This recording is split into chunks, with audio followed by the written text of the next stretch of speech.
യേശുവിന്റെ ദൈവത്തെ പോൽ വേറൊരു ദൈവമില്ല.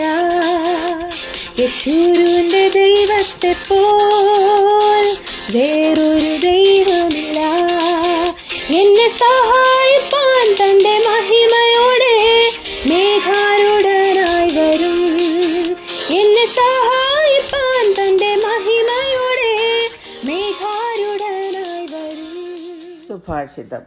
യഹോവ പീഡിതനൊരഭയസ്ഥാനം, കഷ്ടകാലത്ത് ഒരഭയസ്ഥാനം തന്നെ. The Lord also will be a refuge for the oppressed, a refuge in times of trouble. ജീവിതത്തിൽ കഷ്ടങ്ങളും പ്രയാസങ്ങളും ഏറി വരുമ്പോൾ ആരെങ്കിലും ഒരാശ്വാസമായി, ഒരു അഭയമായി തീരണമേ എന്ന് നാം ഒരുപക്ഷെ ആഗ്രഹിക്കും. പ്രതീക്ഷിക്കുന്നവരാരും തന്നെ ആ വഴി വന്നെന്നിരിക്കയില്ല.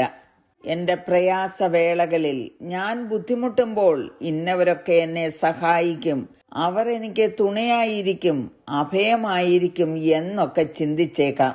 ഒരു പക്ഷേ അവരുടെ കഷ്ടകാലങ്ങളിൽ നാം അവർക്കൊരഭയമായി, ആശ്വാസമായി തീർന്നുവെന്ന് അവർ തന്നെ നമ്മോട് പറഞ്ഞതുമായിരിക്കാം. ഇങ്ങനെയുള്ള പല സന്ദർഭങ്ങളിൽ കൂടെ ദാവീദ് കടന്നുപോയതായി നമുക്കറിയാം.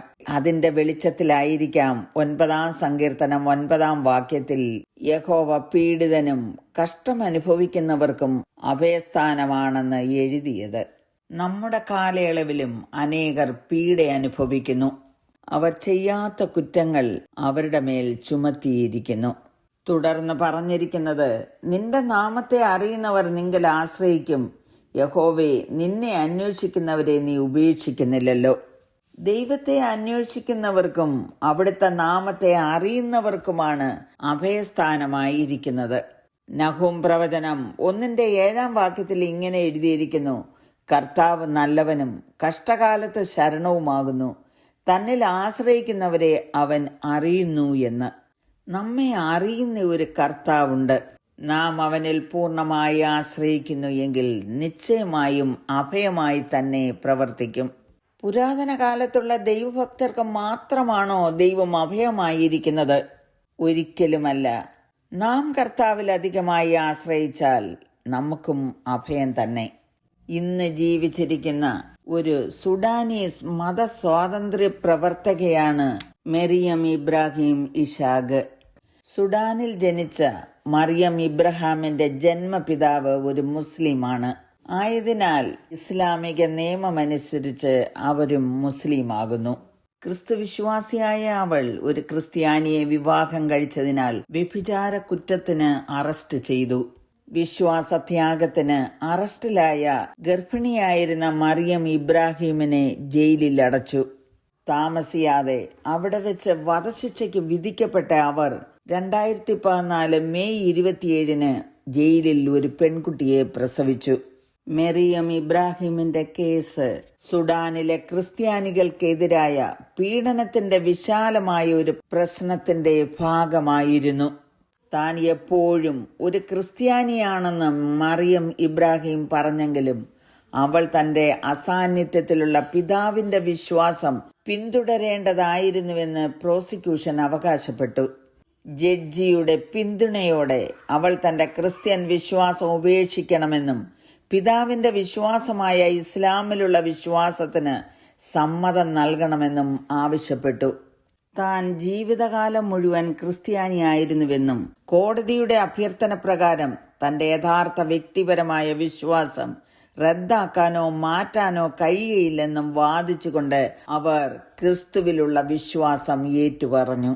2025 ഒക്ടോബറിൽ റോമിൽ വെച്ച് aid to the church in need സംഘടിപ്പിച്ച ഒരു കോൺഫറൻസിൽ മറിയം ഇബ്രാഹിം ജയിലിൽ അനുഭവിച്ച ദുരിതങ്ങൾ വിവരിക്കുകയുണ്ടായി. അതിങ്ങനെയാണ് രേഖപ്പെടുത്തിയിരിക്കുന്നത്. ഗർഭിണിയായ തന്നെ ജയിലിൽ അടയ്ക്കുമ്പോൾ 20 മാസം പ്രായമുള്ള മൂത്ത മകൻ മാർട്ടിൻ വാനിയോടൊപ്പമാണ് വനിതാ ജയിലിൽ അടയ്ക്കപ്പെട്ടത്. തുടക്കത്തിൽ സന്ദർശകരെ അനുവദിച്ചിരുന്നില്ല.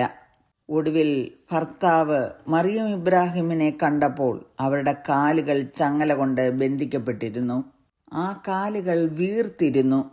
മുസ്ലിം പണ്ഡിതന്മാർ അവരെ ദിവസവും സന്ദർശിച്ച് ഖുറാൻ പാരായണം ചെയ്യുകയും മതം മാറ്റാൻ സമ്മർദ്ദം ചെലുത്തുകയും ചെയ്തു.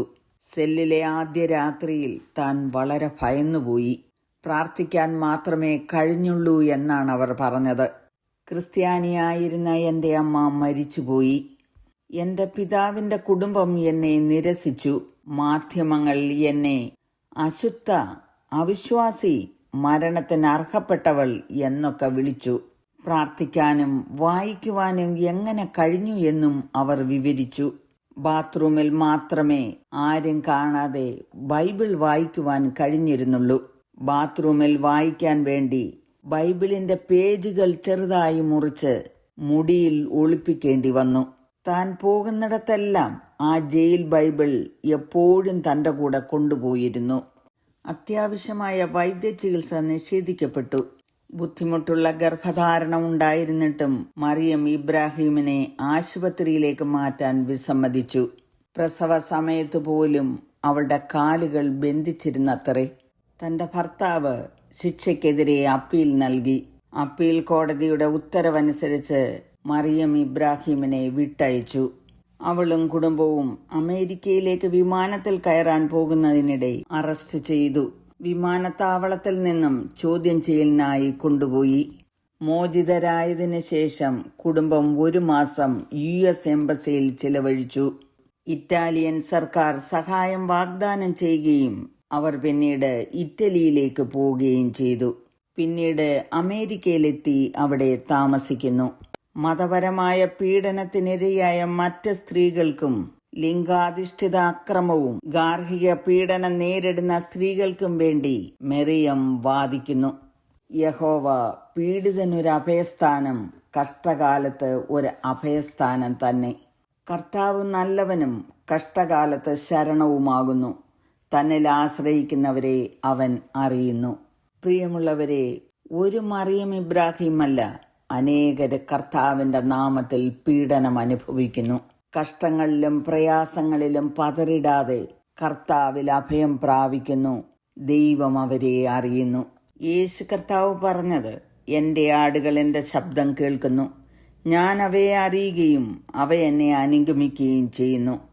ഞാൻ അവയ്ക്ക് നിത്യജീവൻ കൊടുക്കുന്നു, അവ ഒരു നാളും നശിച്ചു പോകുകയില്ല.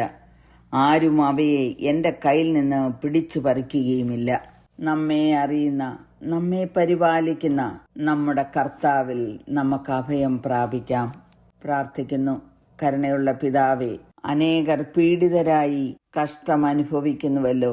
അവിടുന്ന് അവർക്ക് അഭയസ്ഥാനമായിരിക്കിയാൽ ഞങ്ങൾ അങ്ങയെ സ്തുതിക്കുന്നു. അന്ത്യം വരെ വിശ്വസ്തയോടെ നിലനിൽപ്പാൻ കൃപ ചെയ്യണമേ എന്ന് യേശുക്രിസ്തുവിന്റെ നാമത്തിൽ അപേക്ഷിക്കുന്നു. കേൾക്കണമേ. ആമേൻ. അവനെന്നും മാറാത്തവൻ.